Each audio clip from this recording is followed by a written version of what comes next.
Hello everyone, welcome to be optimized. I am Vikas. आज के इस वीडियो में हम लोग देखेंगे रेशियो एंड प्रोपोर्शन पर बेस्ड कुछ पहले के एग्जामिनेशंस में आए हुए प्रश्न हैं जो कि RBI grade B, PNB, NICL और एसएससी से लिए गए हैं। आप इसके पहले रिक्वेस्ट है कि आप पार्ट 4 तक मैंने इसके बनाए हैं तो उनको देख करके आएँ ताकि आपको पार्ट 5 में कोई भी प्रॉब्लम्स ना हो। तो चलिए क्वेश्चंस की ओर चलते हैं। देखिए फर्स्ट क्वेश्चन है, mister Pandit owned 950 gold coins, all of which he distributed among his 3 daughters, Lalita, Amita, and Neeta. Lalita gave 25 gold coins to her husband. Amita donated 15 gold coins, and Neeta made jewelry out of 30 gold coins. The new respective ratio of the coins left with them was 20:73:83. How many gold coin did Amita receive from Mr. पंडित? देखिए ध्यान से पढ़ना है इस प्रश्न को। ये जो है पीएनबी मैनेजमेंट ट्रेनिंग एग्जाम्स में आया हुआ है तो समझेंगे इसको। श्रीमान पंडित के पास 950 सिक्के कुल सोने के थे जिसे वह अपनी 3 पुत्रियों में बांटता है, ललिता, अमिता और नीता। ललिता ने 25 सोने के सिक्के क्या किए, पति को दे दिए।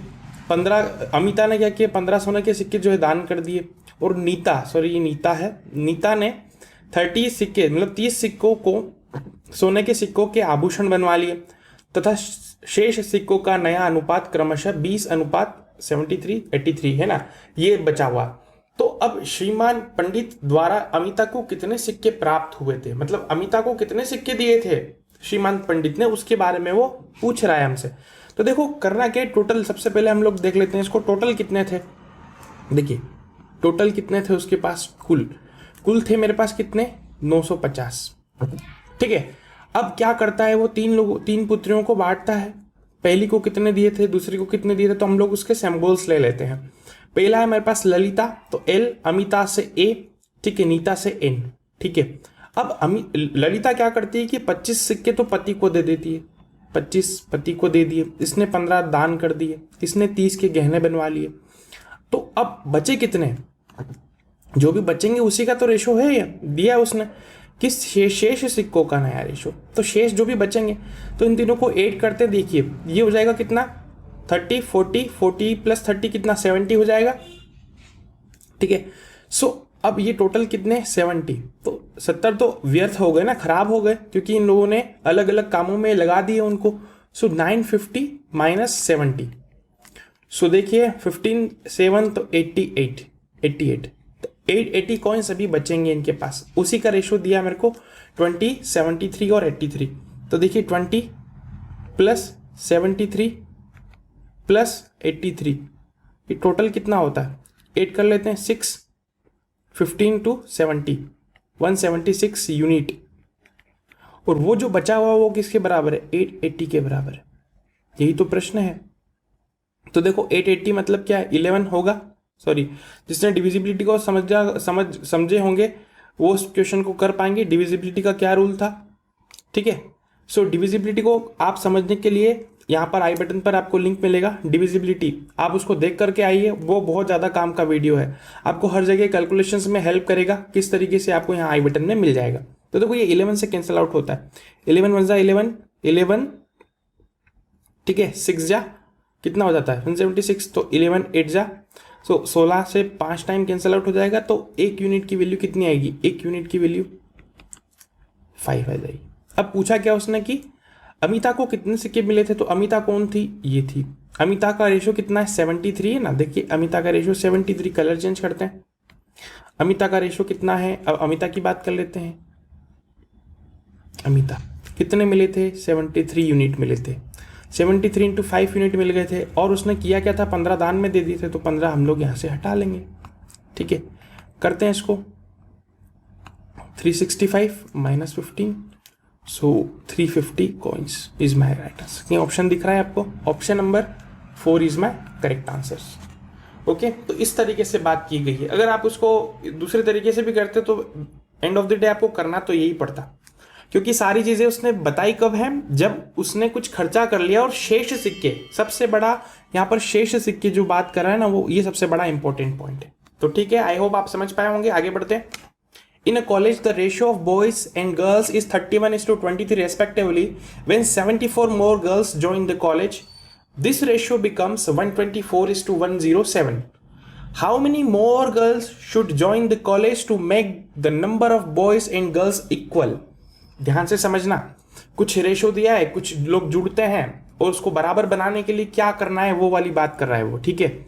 सो इसको दो तीन तरीके हो सकते हैं, बट हम थोड़ा सा स्मार्ट और बेसिक्स वे में इसको बहुत जल्दी बना पाएंगे। वो कैसे करेंगे अभी हम लोग समझते हैं इस क्वेश्चंस को। सबसे पहले हिंदी में समझेंगे। एक महाविद्यालय में लड़के और लड़कियों का अनुपात क्रमशः 31:23 है। यदि 75 और लड़कियां 75 और लड़कियां महाविद्यालय से जुड़ती हैं और उनका अनुपात 124:107 हो जाता है तो कितनी लड़कियां और जुड़नी चाहिए? एक्स्ट्रा पूछ रहा है वो कि महाविद्यालय में लड़के और लड़कियों का अनुपात बराबर हो जाए, मतलब रेशो इक्वल बनाना है। सो वो देखो रेशो दिया है और रियल नंबर पूछ रहा है। ध्यान देना, जब भी आपको क्वेश्चंस में, मैं लिख देता हूं यहां पर, जब भी आपको क्वेश्चंस में रेशो जो है वो गिवन हो और रियल नंबर पूछा है तो आपको बेसिक ही लगाना पड़ेगा। जब आपको रेशो दिया और रेशो ही पूछा तो हम लोग रेशो मेथड लगाएंगे, ध्यान देना, ठीक है। और अगर आपको रियल नंबर दिया है और रेशो लगाना है तो भी आपको मिल जाएगा, रेशो मेथड से हो जाएगा। बट जब रेशो दिया और रियल नंबर पूछा है तो हमको बेसिक से ही चलना होगा, ठीक है। आगे होगी आपको बात समझ में, और ये नहीं भी आती तो कोई प्रॉब्लम नहीं, आने वाले और क्वेश्चंस में लूंगा तो आपको वहां क्लियर हो जाएगा, ठीक है। चलिए हम इस प्रश्न को समझते हैं। दो तीन तरीके से हो सकता है, बट हम लोग बेसिक अप्रोच से सीखेंगे। कितने लोग हैं? बॉयज हैं, तो कितने हैं? गर्ल्स हैं। इनका शुरू में रेशो कितना है? 31:23 है ना। अब क्या बोलता है कि यदि 75 गर्ल्स और ऐड हो रही हैं तो देखो यहाँ पर जो है 75 गर्ल्स जो है वो ऐड हो जाती हैं। सो उनका रेशो बन जाता है 124:107। ओके, अब पूछा क्या उसने कि कितनी लड़कियां और ऐड होना चाहिए कि रेशो इक्वल हो जाए, बराबर हो जाए। तो हम लोग क्या करते हैं, यहाँ पर एक अप्रोच लगा देते हैं। मान लीजिए हम लोग यहाँ पर बात करते हैं एक्स में, मान लीजिए कोई वेरिएबल मान लेते हैं क्योंकि इसमें कोई मल्टीप्लिकेशन फैक्टर होगा, या फिर आप इस तरीके से भी कर सकते हो इसको। किस तरीके से? मान लीजिए यहाँ पर एक्स है, ठीक है। सो यहाँ पर भी एक्स होगा। मान लीजिए सपोज के लिए हम लोग मानते हैं कि एक्स नंबर है, जो लड़कियों की संख्या है वो एक्स जुड़नी चाहिए, हम लोग सपोज करते हैं। तो मैंने क्रॉस मल्टीप्लाई बताया था, या तो आप वैसा करें या फिर क्या करें कि एक यूनिट की वैल्यू निकाल ले, इसको इससे कैंसिल आउट करेंगे तो कितना आ जाएगा? 4। सो अब ये क्या बनेगा, ये जो रेशो है वो किस तरीके से बनेगा? x/23 x प्लस का 75 इज इक्वल टू 4/107, यही बनेगा। तो अब क्या करेंगे हम लोग? Cross multiply. 107x is equal to 92x plus कितना होता है? 300। अगर आप इसको सब्स्टिट्यूट करोगे तो देखो 7 - 5 तो ये 5 हो जाएगा, ये कितना होगा? 5 ही बनेगा, ठीक है। 7 में से 2 जाएगा 5 तो ये हो जाएगा 15x। 15x की वैल्यू कितनी आएगी? 300। तो x की वैल्यू कितनी आ जाएगी? 20। तो ये तो आई इस मल्टीप्लिकेशन फैक्टर्स की वैल्यू आई। अब उसने बोला क्या है कि कितनी लड़कियां और जुड़नी चाहिए कि महाविद्यालय में लड़की और लड़के का अनुपात बराबर हो जाए। तो देखो इसको थोड़ा सा आप रेशो से समझते हैं। हम यहां से देखो पहले कितना था, जुड़ना चाहिए ना। पहले कितने थे? 31 यूनिट थे, बाद में कितने हो गए? 23 यूनिट्स हो गए, ठीक है, प्लस 75 था। देखो पहले कितना था? 31 था, अब बाद में कितना हो गया? 23 प्लस 75 था। तो इन दोनों का डिफरेंस ही तो हमको पता करना है। समझ में आई बात? इन दोनों का डिफरेंस कितना होगा? अगर मैं यहां पर x लेकर के चलूं तो इनका डिफरेंस कितना होना मेरे पास? 8x - 75। यही तो करना है हमको। अब x की वैल्यू क्या आई थी? 20 आई थी कि नहीं? सो 8 × 20 - 75, 160 - 75 कितना हो जाएगा? 85, ठीक है। सो 85 गर्ल्स हमको और जोड़ना पड़ेगी, तभी तो मेरा रेशो क्या होगा? इक्वल हो जाएगा। तो आई होप अब आप समझ आ पाए होंगे इस प्रश्न को। नहीं समझ में आता तो थोड़ा रिवाइंड कर लीजिए, तो आपको सारी चीजें क्लियर हो जाएगी। तो 85 इज माय राइट आंसर। फिर से बता देता हूं, 2 रेशोज थे, जल्दी से हम लोग समझ लेते हैं ताकि वीडियो ज़्यादा लंबा भी नहीं हो और आपको सारी चीज़ें समझ में भी आ जाए। देखिए 2 रेशो थे, बॉयज़ थी, गर्ल्स थे। इन दोनों का शुरू में रेशो ये था, कुछ गर्ल्स ऐड हुई तो रेशो ये बन गया, तो हम लोग ने एक यूनिट की वैल्यू निकाल ली। अब इनके रेशो को इक्वल कर दिया ना, इनके रेशो को इक्वल किया तो वहाँ से x की वैल्यू आ गई। अब उसने पूछा क्या है कि आपको जो है लड़के और लड़कियों की अनुपात को बराबर बराबर करना है, तो यहाँ जो एक्स्ट्रा जुड़े थे तो उनको बराबर बराबर करना पड़ेगा। जैसे इनको बराबर करते हैं तो इनका डिफरेंस निकालना है, कहने का मतलब वही है, इनका जो डिफरेंस आएगा वो ये आएगा, तो डिफरेंस में हमने एक्स की वैल्यू पुट कर दी तो आंसर आ जाएगा। ठीक है, आगे बढ़ते हैं। चलिए अगले प्रश्न को समझने की कोशिश करेंगे।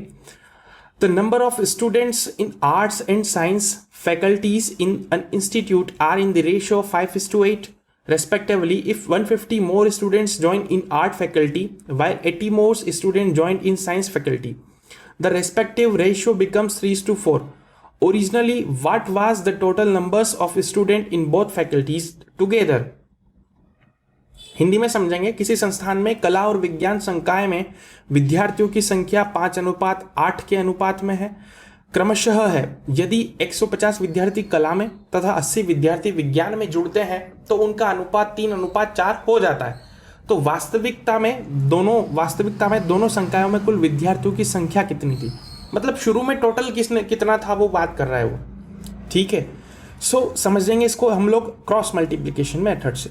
दिख रहा है मुझे, क्योंकि परसेंटेज पहले कुछ रेशो दिया है, बाद में कुछ रेशो दिया है और कुछ चेंज हो रहा है। ये मेथड कब लगाते हैं मैंने आपको वीडियोस में समझाया, तो रेशो के आप बेसिक्स वीडियो को जाकर के देखिए, जिनका लिंक आपको यहाँ आई बटन में अभी मिल जाएगा, देख लीजिएगा। ठीक है, सो देखो क्रॉस मल्टीप्लीकेशन मेथड में पहले कितने थे।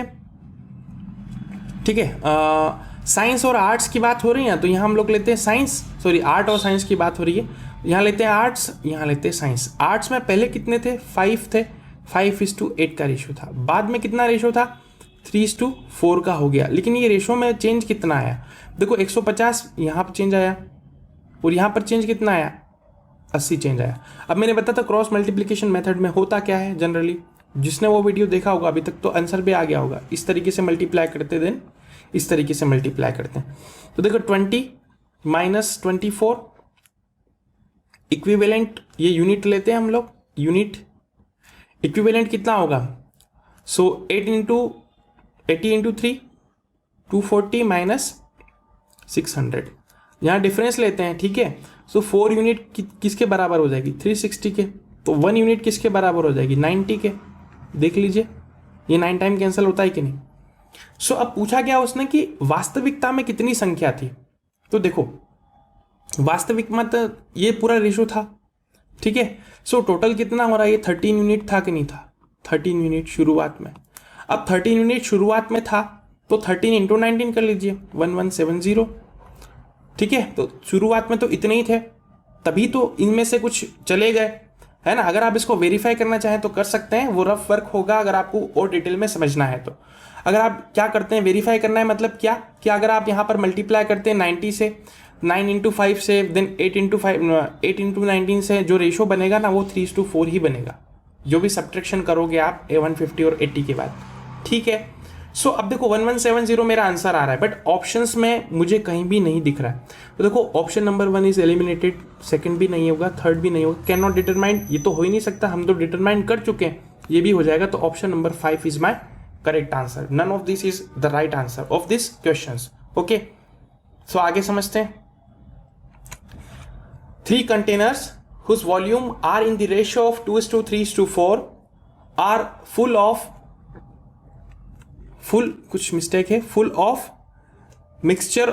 mixture of spirit and water in the first container. The ratio of spirit and water is 4:1. In the second container, the ratio is 11:4, and in the third container, ratio is 7:3. All the 3 mixtures are mixed in a big container. The ratio of spirit and water in the resultant mixture is. देखो ऐसा प्रश्न मैंने करवाया है, part 4 में आपको किसी भी एक पार्ट में देखने को मिलेगा। तो वहां से सेम टू सेम लॉजिक है, सारी चीजें same to same similar apply वहां से होंगी। तो आप वहां पर जाकर के समझ सकते हैं चीजों को और देखिएगा किस तरीके से सारी चीजें काम करती हैं। तो देखते हैं इसको। 3 पात्र जिनका आयतन क्रमशः 2:3:4 है, जिसमें स्पिरिट और पानी का मिक्सचर कितना है, प्रथम पात्र में 4:1 में, द्वितीय में 11:4 में, तृतीय में 7:3 में है।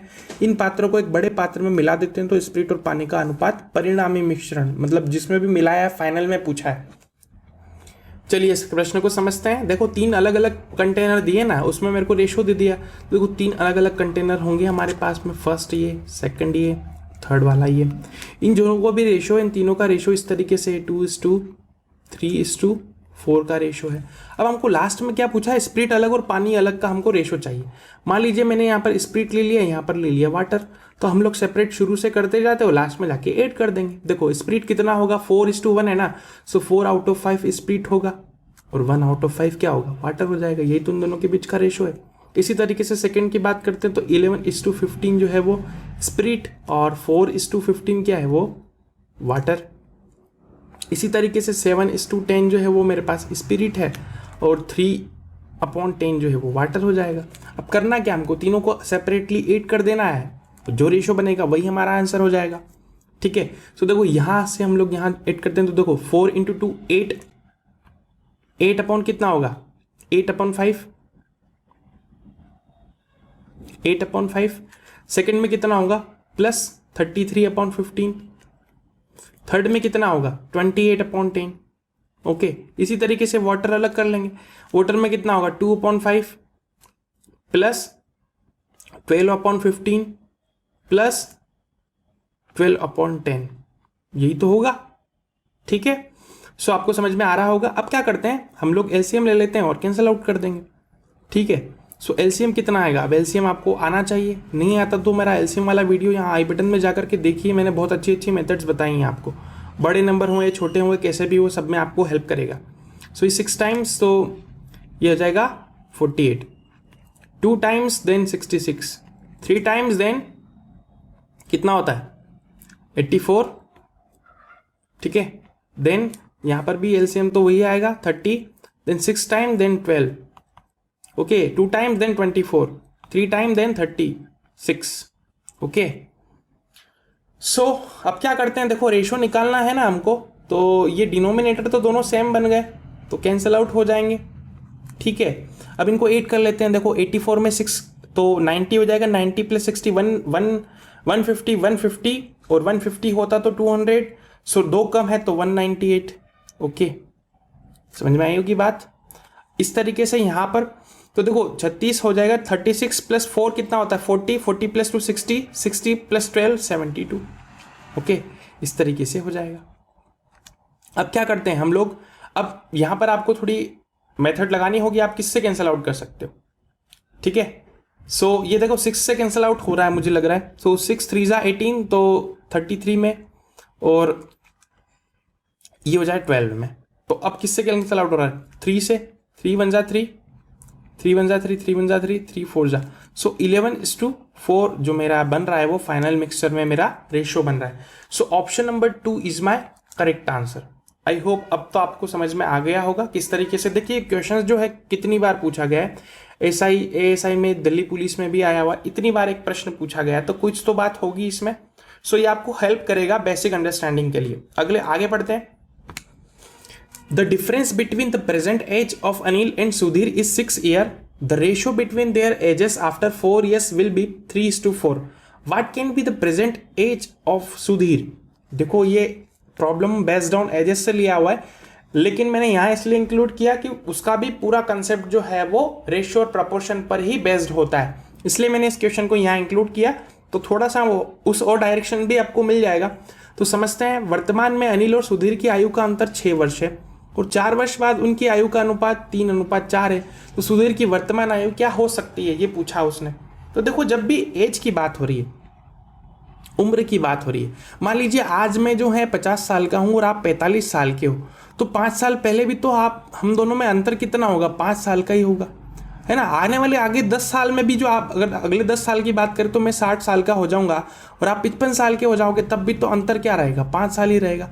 मतलब क्या है कि कंसेप्ट क्या है इसका, कि एज डिफरेंस जो है, एज डिफरेंस वो हमेशा क्या होता है, कांस्टेंट होता है। ठीक है, आज जितना है 5 साल पहले भी उतना ही रहेगा, 5 साल आने वाले अगले 5 साल में भी उतना ही रहेगा। मतलब एज जो है ना, वो उनके बीच में जो डिफरेंस होता है वो हमेशा कांस्टेंट होता है। तो ये इसका कंसेप्ट है। ठीक है, आई होप आप समझ पाए होंगे, क्योंकि ये हमारी डेली लाइफ से बिल्कुल रिलेट करता है। ठीक है, अब इसको कर लेते हैं, देखो क्या बोलता है वो। चलिए तो अब समझते हैं।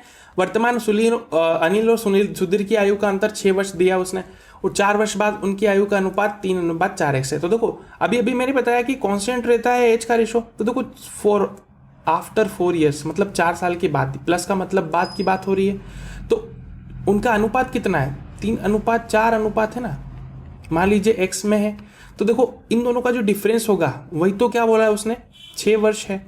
सो 4x माइनस 3x, तो ये कितना हो जाएगा, 6 ईयर्स है, तो x की वैल्यू कितनी आएगी, 6 ईयर्स, 6 साल बोल दिया उसने। अब क्या बोलता है वो कि वर्तमान आयु किसकी पूछी, सुधीर की वर्तमान आयु, तो सुधीर की कितनी बनी, 4 साल बाद कितनी बनी, 4x थी, तो वर्तमान आयु कितनी होगी, 4x माइनस 4 हो जाएगी।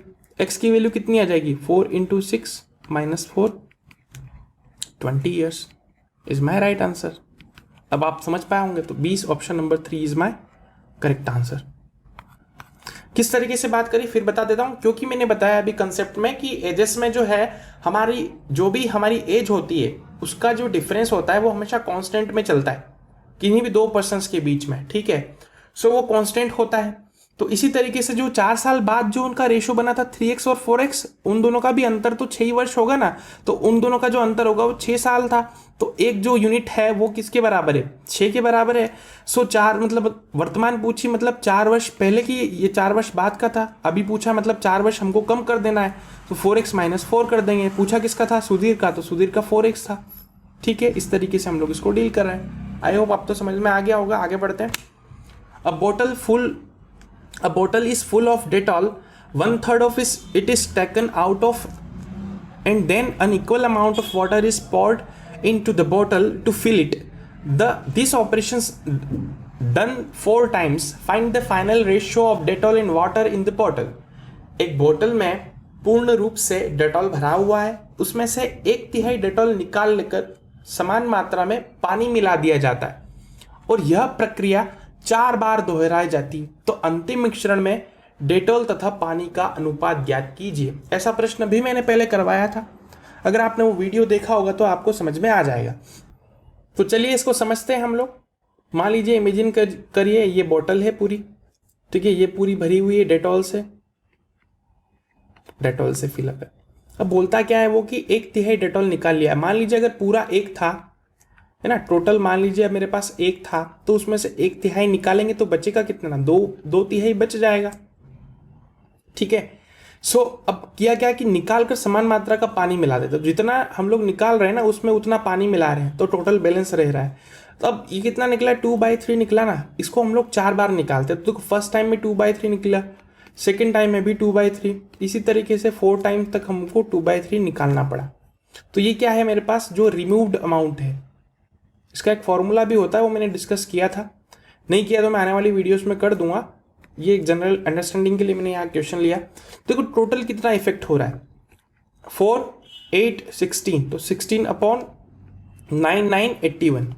तो ये जो क्या है मेरे पास, ये जो निकला हुआ पार्ट है, समझ में आई मेरी बात, ये जो पार्ट है ना मेरे पास, ये क्या है, ये डेटॉल वाला पार्ट जो मैंने निकाला था। सो अब टोटल कितना था, देखिए टोटल था मेरे पास 1, इसमें से मैंने कितना निकाल दिया, 16/81 इसमें से मैंने निकाल दिया, तो बचेगा कितना पार्ट, वही तो पानी बचेगा ना मेरे पास। तो देखो वही तो वाटर बचेगा, तो 81 माइनस 16/81, ठीक है। सो ये बनेगा कितना, 11 - 6, तो कितना हो जाएगा, कलर चेंज कर देते, 11 - 6 कितना होता है, 5, 7 - 1 65/81, ठीक है।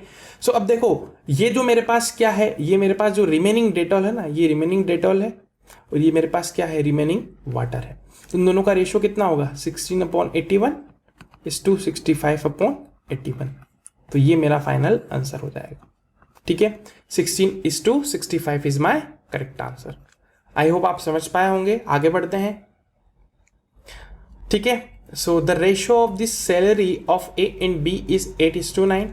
If A's salary is increased by 50% and B's salary is reduced by 25%, their ratio becomes 16:9.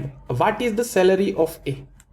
देखो सबसे पहले हम लोग इसको हिंदी में पढ़ेंगे, और मैं 2 चीजें बताना चाहूंगा यहाँ पर, उसको समझना आप। A तथा B की आय का अनुपात 8:9 है। यदि A की आय 50% से बढ़ती है तथा B की आय 25% से घट जाती, तो उनका अनुपात 16:9 हो जाता। तो ए की आई कितनी थी? देखो पढ़ते ही हमको पता लग रहा है कि हमें जो है रेशियो और परसेंटेज दे रखा और रियल नंबर पूछा उसने, ठीक है। जब भी रेशियो परसेंटेज पूछा है और रियल नंबर दे रखा है तो उसने कुछ भी डिक्लेयर नहीं किया कि शुरू में कितनी थी या बाद में कितनी हो गई, ठीक है। सो इसलिए हम यहाँ पर हमारे जो बेसिक कंसेप्ट्स हैं उसके थ्रू अगर हम लोग देखें तो हम लोग बता ही नहीं सकते। वो कैसे नहीं बता सकते? देखो कोशिश करते हैं जानने की। तो देखो क्या बोला उसने, ए तथा बी की आय का अनुपात, इनकम का रेशियो कितना है?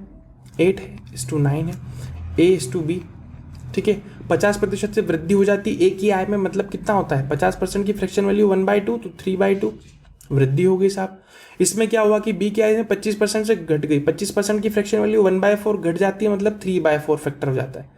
तो 9 × 3/4, तो देखो कितना होगा 4, तो ये हो जाएगा कितना 12, ये हो जाएगा कितना 27/4, ठीक है। तो 4 से इधर मल्टीप्लाई कर दीजिए, या फिर आप क्या कर सकते हैं 9 से कैंसिल आउट कर सकते हैं, या 3 9 ज़ा 27, 3 4 ज़ा, देखो 16:9 हो गया कि नहीं हो गया?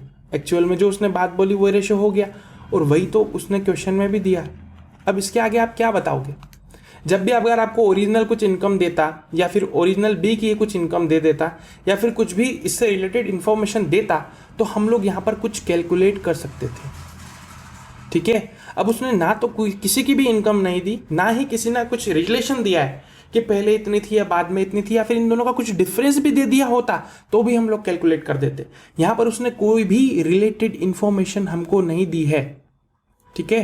Related information is not present here, so हम लोग अभी इसमें कुछ भी कैलकुलेट नहीं कर सकते। तो हमारा आंसर क्या हो जाएगा? Can not be determined. हम पता ही नहीं कर सकते कि उसकी आय कितनी थी, ये पता ही नहीं कर सकते, क्योंकि हमको कुछ भी देता तो हम लोग पता कर सकते थे। तो आई होप आपको समझ में आया होगा। सो आज का वीडियो कैसा लगा? सारे क्वेश्चंस मैंने प्रीवियस ईयर्स के एग्जामिनेशंस में मेमोरी बेस्ड से लिए थे। आपको कुछ भी सीखने को मिला है तो प्लीज़ फ्रेंड्स आप इस चैनल को सब्सक्राइब जरूर कीजिएगा। आपसे रिक्वेस्ट है सब्सक्राइब जरूर करें, और अच्छा लगता है तो लाइक करें, दोस्तों से शेयर भी करें जो बिल्कुल बेसिक से सीखना चाहते हैं। साथ ही साथ मेरा एक फेसबुक पे ग्रुप है और टेलीग्राम चैनल भी है जहां पर आपको स्टडी रिलेटेड मटेरियल्स मिल जाएगा। सो आप उन दोनों को ज्वाइन कर सकते हैं। इन दोनों का लिंक आपको वीडियो के डिस्क्रिप्शन में मिल जाएगा। So thank you so much for watching my video. Stay connected, stay optimised.